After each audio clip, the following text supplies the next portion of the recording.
إن الخوف من الله مقام عظيم من مقامات العبادة غفل عنه كثير من الناس. الخوف سراج يبصر به المرء ما في نفسه من الخير ومن الشر. سبحان الله، كلما خفت من أحد هربت منه إلا الله، فإنك إذا خفت من الله هربت إليه. اقرأوا إن شئتم. ففروا إلى الله إني لكم منه نذير مبين. عبد الله، ما فارق الخوف قلب إنسان إلا خرب، وما سكن قلب امرئ إلا أبصر الشهوات فيه وطرد الدنيا عنه. بالخوف أخي الكريم تحترق الشهوات وتتأدب الجوارح على إرضاء الله رب الأرض والسماوات. بالخوف يترك أحدنا الغيبة والنميمة والكذب. بالخوف يجتنب أحدنا السرقة والرشوة وأكل الحرام.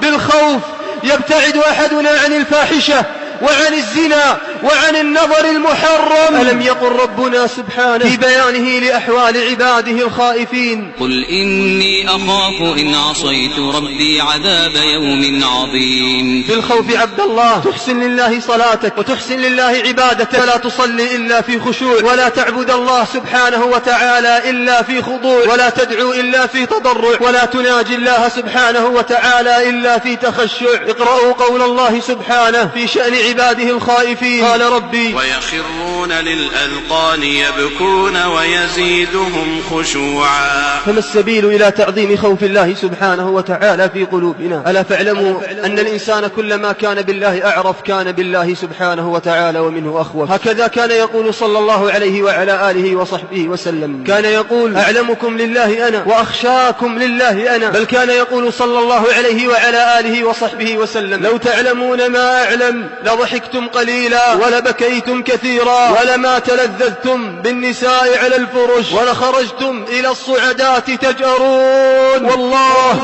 لوددت أني شجرة تعضد. يا الله، هكذا يقول محمد صلى الله عليه وعلى آله وصحبه وسلم خير الناس. يتمنى صلى الله عليه وسلم من شدة خوفه من ربه أن يكون شجرة تؤكل وتقطع ثم ينتهي أمرها. فإذا كان هذا حال محمد صلى الله عليه وسلم مع ربه، فأي شيء يقول المذنبون أمثالنا، وبأي شيء يتكلم المقصرون منا؟ إني أخافك يا الله.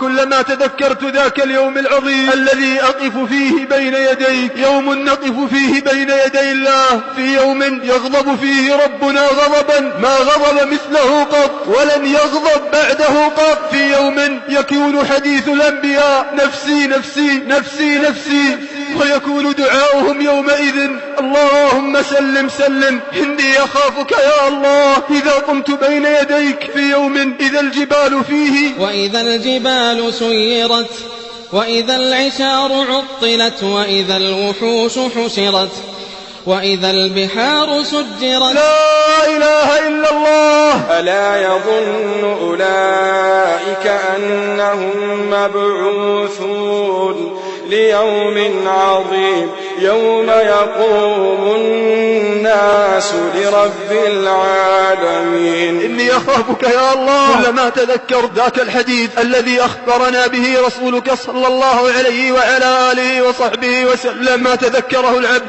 إلا ارتجف قلبه ودمعت عيناه وارتعدت فرائصه. يقول صلى الله عليه وعلى آله وصحبه وسلم: ما منكم من أحد إلا سيكلمه ربه ليس بينه وبينه ترجمان. وفي حديث آخر قال: ليس بينه وبين الله حجاب، ليس بينه وبين الله ترجمان يترجم عنه، فيقول له الله: ألم أوتك مالا؟ فيقول: بلى. فيقول الله: ألم أرسل لك رسولا؟ فيقول: بلى. فينظر عن يمينه فإذا بها النار، وينظر عن شماله فإذا بها النار. قال صلى الله عليه وسلم: فليتقين أحدكم النار، إنه ذاك اليوم الذي قال الله فيه: وكل إنسان ألزمناه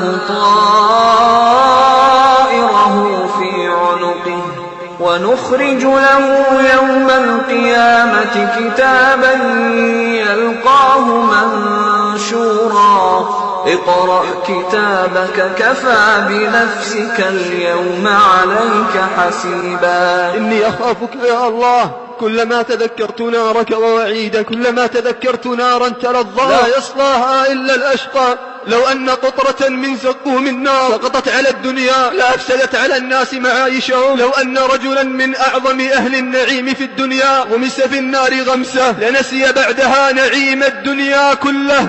فأي شيء ذاك اليوم يا عباد الله. يا قوم إني أخاف الله والله شديد العقاب. يا قوم إني أخاف. ويا قوم إني أخاف عليكم يوم التناد يوم تولون مدبرين ما لكم من الله من عاصم ومن يضلل الله فما له من هاد. إني أخافك يا الله، كلما قرأت في قصص الصالحين الذين كانوا يخافون منك حق الخوف، الذين كانوا يقرؤون قولك والذين يؤتون ما آتوا وقلوبهم وجلة أنهم إلى ربهم راجعون أولئك يسارعون في الخيرات وهم لها سابقون. إني أخافك يا الله وأنا أعلم أن من خاف أدلج ومن أدلج بلغ المنزل. ألا إن سلعة الله غالية، ألا إن سلعة الله الجنة. إني أخافك يا الله وأنا أعلم